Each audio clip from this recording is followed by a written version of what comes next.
Hello, welcome back to another video. My name is Gemma and today I am going to be talking about my Victober TBR.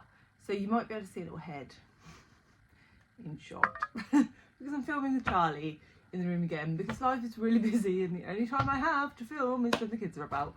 Victober. It feels quite bizarre to be talking about like Victorian October reading when it is literally 30 degrees outside.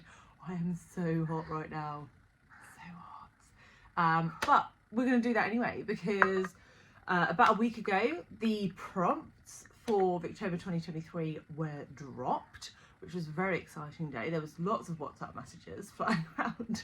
And if you're unfamiliar, Victober is a readathon which looks to champion Victorian literature. So Victorian literature is anything that was published in England during the reign of Queen Victoria. So Victober has 5 amazing hosts. There's Katie from Books and Things, Kate Howe, Petra Yu, the amazing Roz from Scally Dangling About the Books, and Marissa from Blatantly Bookish. So 5 awesome hosts who are all like super well versed on classics in general, but especially Victorian literature. So I highly recommend that you check out all of their videos because each of them recommend books for their individual prompts, which I find super helpful, and I did take their advice on a few of these. So what are the prompts? So there's 5 prompts and a group book. The group book is The Way We Live Now by Anthony Trollope. I'm not going to read that. I'm just going to say it now. I would love to get to it because I haven't read any Anthony Trollope, but it's quite chunky with another 5-ish Victorian classics on my TBR. It's just not going to happen. Let's be honest, it's not going to happen. So I'm going to bail out of the group read right now. So the prompts are featuring a stranger or an outsider, and this was Kate Howe's prompt. And she gave a brilliant recommendation for this, which is one of my potentials, and that's the Canterville Ghost by Oscar Wilde. I've only read one other book by Oscar Wilde, The Picture of Dorian Gray. And this is a super short story, so it means I'm more likely to get to it. And it sounds quite fun about, like, I think it's like a comedic tale of a ghost who haunts like the residents of Canterville Chase for like 3 centuries or something. So it sounds fun, light-hearted, and I may well need that in October. So that is a potential.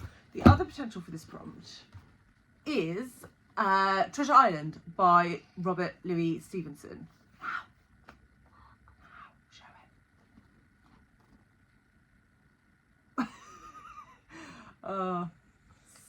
So refined, my video style. Firstly, look at this amazing copy.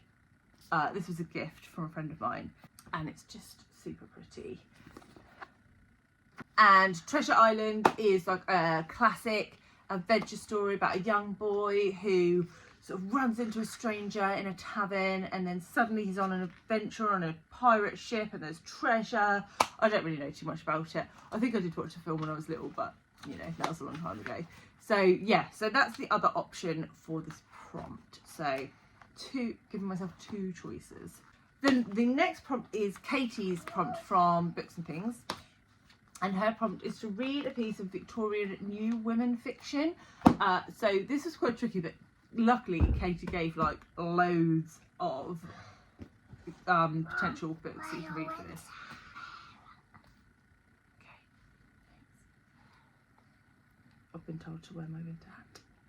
So here we go. Doesn't fit. Hello. And one of the options she gave for this was The Woodlanders by Thomas Hardy. So I am trying to work my way through all of Thomas Hardy's work, so this seemed like a perfect opportunity to add another book of his to my TBR. This one follows a woman who goes off to school, and then when she returns, she thinks she is better, socially better, than the guy that she had promised to marry. So it sounds interesting. Thomas Hardy is one of my favourite classic authors, so I'm hoping to like this one because it is one of his lesser read books. You know, it's not a Tess of the D'Urbervilles, if you know what I mean. So the next prompt is from Marissa, basically bookish, and her prompt is to read a new to you Victorian author. So for this, I'm going to read The Tenant of Wildfell Hall by Anne Bronte. I have read Charlotte and Emily before, but I have not read Anne, so this seems like a perfect opportunity. And there's a group of people reading this on Voxer. So yeah, I was like, why not? I've heard nothing but good things about this book. It's been on my TBR for a long time. So I feel like I should give Anne a whirl, you know? Let's give her a go. So The Tenant of Wildfell Hall is about a woman who comes to a town with her son, her child, moves into Wildfell Hall, and a guy takes a bit of an interest in her, starts to become suspicious of what's going on with her, and then I think she shows him her diary, which sort of shows him where she's come from. So a really interesting like narrative style. So the story of a woman told through someone else and her diary. So yeah, really looking forward to that. Bless you. So the fourth prompt is from Petra Yu, and this is to read a book in first person narrative. And I found this really difficult because yeah, if you Google it, there's not a lot of info. The ones that come up, or the ones that Petra particularly talked about in her video, I've either read or I'm not interested in reading. And so I was like, oh no, what am I going to read? And then I looked on my shelf and I found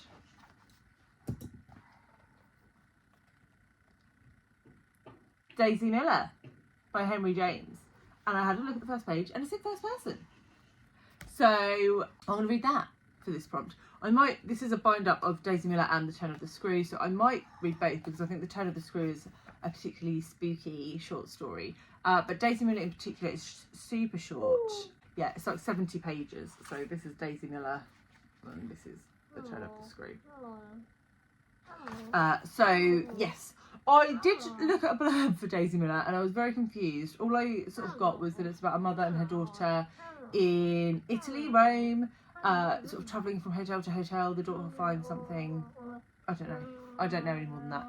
So yes, so that's perfect. Told in first person. Never read Henry James before, so we'll see how we go on with that. And the final prompt is from Roz from Scully Dangling about the books. Oh, I love Roz so much.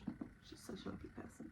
And her prompt was to read a book that strongly features class. So I'll be honest, I did jam the book into this prompt a little bit because if you watch Roz's video, she does say like pretty much every Victorian book features class in some way, which to be fair is very true of the Victorian novels that I have read to date. But I did have a buddy read already planned for Victober, and this is the only place this book will possibly fit, and that is Aurora Floyd by Mary Elizabeth Braddon. I'm going to be reading this with Nikki from Red Dot Reads, Mitzi from Mitzi Reads and Writes, and possibly Marilyn from Marilyn Meyer Mendoza, though I haven't heard back from Marilyn yet, so I hope she's joining. And we read Lady Audley's Secret together last year and said, oh, let's read another Braddon next year. And so that's what we're doing.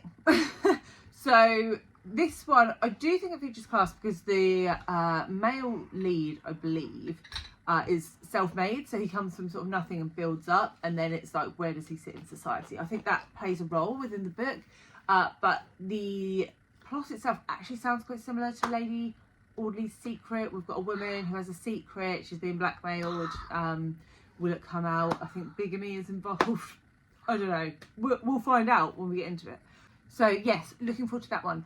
Also, FYI, Kate Howe is running a 1860s like book club readathon thing in October. I don't really know how to describe it, but basically people read books that were written in the 1860s, and then Kate will do a live show where we can all talk about which books we read and were they any good and all the rest of it.